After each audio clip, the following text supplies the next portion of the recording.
Kita mo ani maghimo kog kape karon. Tanawan ninyo maghimo kog kape.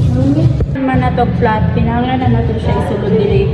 Before that, ato asa nang i-press kay para mahulog. Kay nagtaod na to ani init. O di ba? Dayon magkuha ta og beans. Magkuha tag espresso gikan diri sa atong burner lid. Ato ra ning i-press ang single.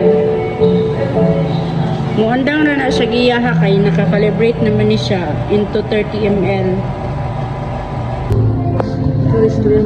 Magtimbang ra ta ni og milk para sa iyang hot. Ipainit ra nato ni mga 220 guro kay maumay maigo sa ato ang or 250 maumay maigo sa atong cup. Kinahanglan nato steam ang milk mao ni atong gamiton sa kape.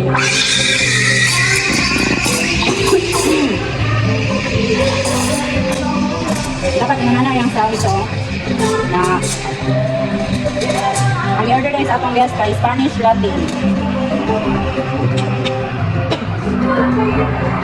Alam mo siya kainit. So,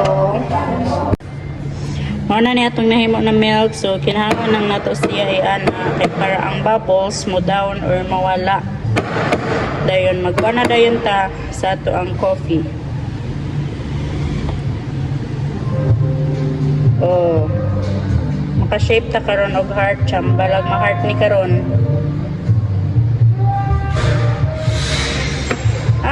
Perfect. Nindot akong nahimo guys. Happy kay ko kay naka-form ko og tarong. Mao day ni atong finished product. So, enjoy keeping coffee, ma'am.